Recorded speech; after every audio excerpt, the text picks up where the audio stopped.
पढ़ेंगे। कलाम हक का पढ़ना शुरू करते हैं। खुदा से कादर अज़ीम नाम आमीन। यूहन्ना की अंजील है और उसका 19 बाब है और 25 से हम 27 तक पढ़ेंगे। कलाम हक का पढ़ना शुरू करते हैं। खुदा मसीह के कादर अज़ीम नाम आमीन। और यीशु की सलीब के पास उसकी माँ और उसकी माँ की बहनें मरियम, क्लोपास की बीवी और मरियम मगदलीनी खड़ी थी। यीशु ने अपनी माँ और उस शागिर्द को जिससे वो मोहब्बत रखता था पास खड़े देखकर माँ से कहा, ऐ औरत, ये तेरा बेटा ये है। फिर शागिर्द से कहा, देख तेरी माँ ये है। और उसी वक्त से वो शागिर्द उसे अपने घर ले गया। आमीन।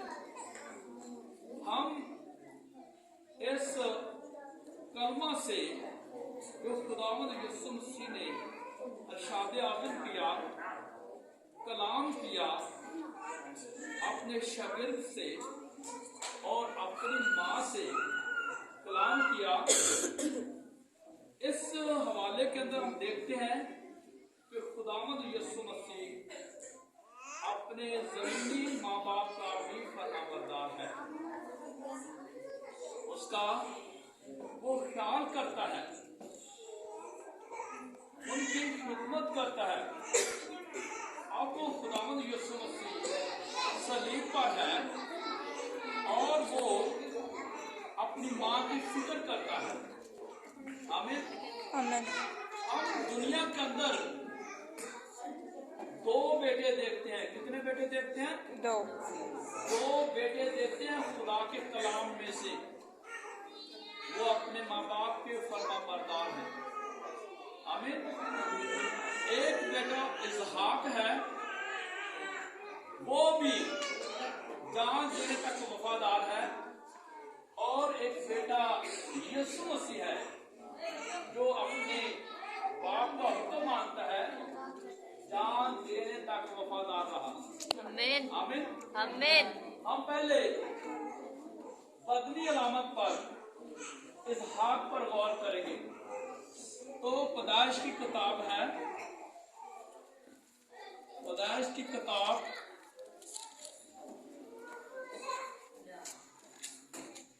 और 22 बाब है और उसकी हम 9 आयत को पढ़ेंगे, बल्कि 8 आयत को पढ़ेंगे। कलाम खुदा हमें क्या कहता है?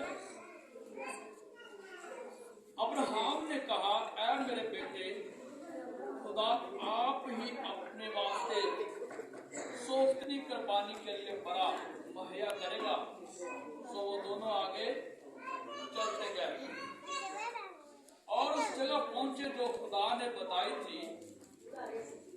वहां अब्राहम ने कुर्बान गाह बनाई और उस पर लकड़ी चुनी और अपने बेटे इसहाक को बांधा और उसे कुर्बान गाह पर लकड़ियों के ऊपर रखा।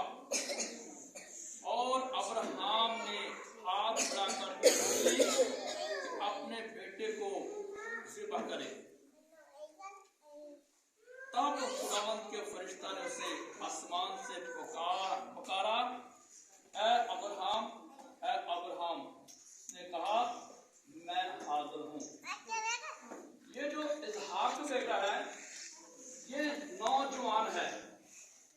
जो बाप है वो बूढ़ा है। अगर वो चाहता कि मैं अपनी जान को बचाऊं तो बचा सकता था, क्योंकि बाप जो है वो बूढ़ा है। लेकिन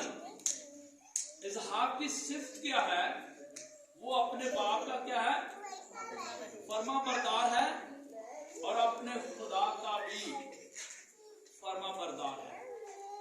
आमीन। उसने अपने बाप की बात को सुना और उसने अपने बाप की बात को माना और कुर्बान का क्या हुआ? लेट गया। आमीन। तो इसी तरह हम ये वफादार बेटे को देखते हैं। आज हमने भी क्या करना है? आज हमने भी अपने माँ बाप की बात को सुनना है। दुनियावी लिहाज से अपने माँ और बाप का फर्मा बरदार होना है, ताबेदारी करनी है। इस बात के अंदर हमें शरीयत की किताब में मिलता है, फरूज 20 बाब में 10 हुक्मों में जो 10 हुक्म है, 9 हुक्मों के सामने लिखा हुआ है ना करना, बुत परस्ती ना करना, कुछ तराशी मूर्त ना बनाना, बदी ना करना, बगानी और का लालच न करना, चोरी न करना। सबके सामने क्या लिखा हुआ है? ना करना। लेकिन एक आयत है, वो छठी आयत है, उसके आगे क्या लिखा हुआ है? करना। तू अपने माँ बाप की क्या करना? इज्जत करना।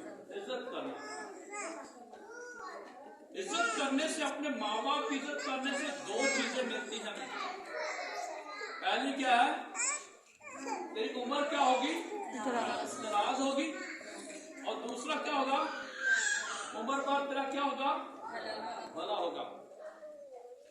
अगर हम भलाई को देखना चाहते हैं अपने अंदर, तो अपने माँ बाप की इज्जत करें। अपने माँ और बाप की बात का क्या हो जाए? शर्मा हो जाए। अपने माँ बाप की बात को गौर से सुने। आमीन। अगर अपने माँ बाप के लिए क्या करें? जान देने तक भी वफादार रहे। आमीन। ये दर्स हमें दुनियावी लिहाज से इसहाक से मिलता है। रूहानी एतबार से हमें खुदावंद यीशु मसीह से मिलता है।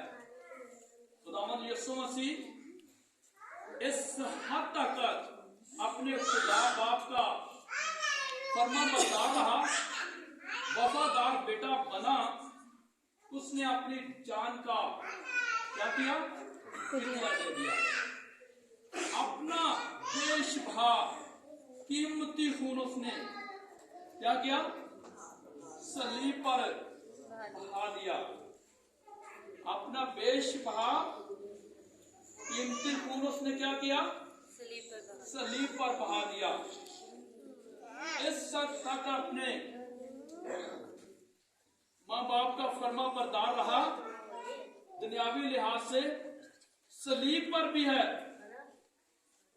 सलीब पर भी है और मौत के करीब है, मरने के करीब है। लेकिन मेरा और आपका खुदावंद यीशु मसीह अपनी माँ की फिक्र करता है और अपने शागिर्द को, जिससे वो मोहब्बत रखता है, अपनी माँ को क्या करता है? सौंप देता है।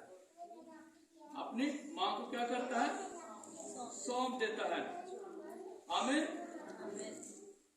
तो अगर हम मत्ती के अंजील में देखें तो यीशु मसीह किस लिए सलीब पर जान दी है और क्यों दी है, और यीशु मसीह का सलीब पर जान देने का मकसद क्या है? अगर हम मत्ती के अंजील और उसका 26 बाब को पढ़ते हैं, उसमें क्या लिखा है?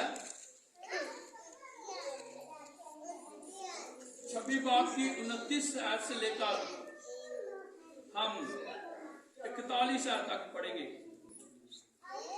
कलाम खुदा हमें क्या कहता है? फिर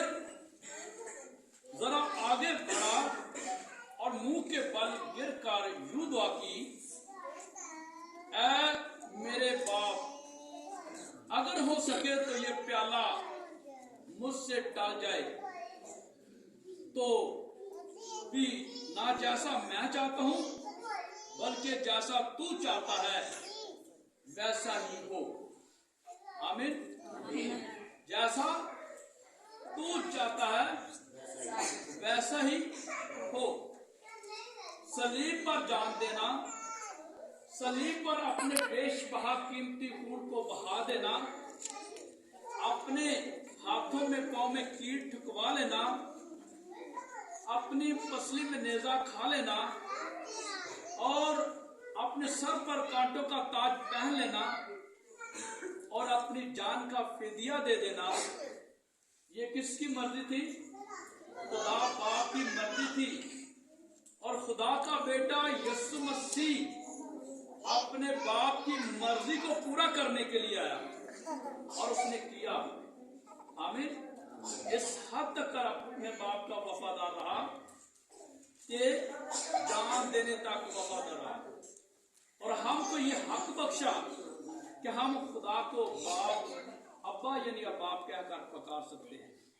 आमीन। और अब हम जो अब्बा यानी बाप कर खुदा को पुकार सकते हैं तो हमारे लिए क्या हुक्म है? हमारे लिए क्या हुक्म है? हमारे लिए भी ये हुक्म है कि तू जान देने तक वफादार है तो जिंदगी का ताज पाएगा।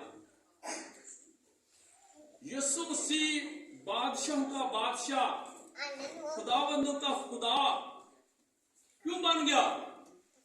उसने सबसे पहले पलौठा होने का हक अदा किया। उसने खुदा बाप की मर्जी को पूरा किया। हम जो लिबालिग बेटे हैं, हम भी ये इस हक को अदा करें, इस हक तक वफादार रहें कि हम खुदा के बेटे और बेटियां बन जाएं और अपनी जान देने तक वफादार रहें। आमीन। कब हम जिंदगी के ताज को हासिल करेंगे? कब हम बादशाह के में शरीक होंगे, खुदा की बादशाह के वारिस बनेंगे? जब हम भी खुदा को बाप कहते हैं और जान देने तक वफादार रहेंगे। आमीन। खुदावंद हम सबको बरकत दे।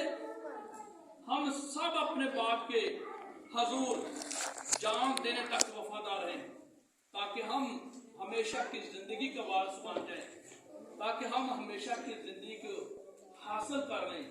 यीशु मसीह आए तो वह हमसे कहे कि ऐ मेरे बाप के मुबारक लोगों, उस बादशाह को हासिल कर लो जो बनी आलम से तुम्हारे लिए तैयार की गई है। आमीन।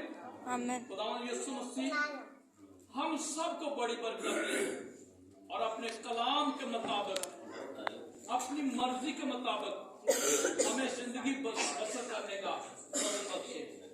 आमीन। आमीन। आमीन। खुदावंद आप सबको बरकत दे।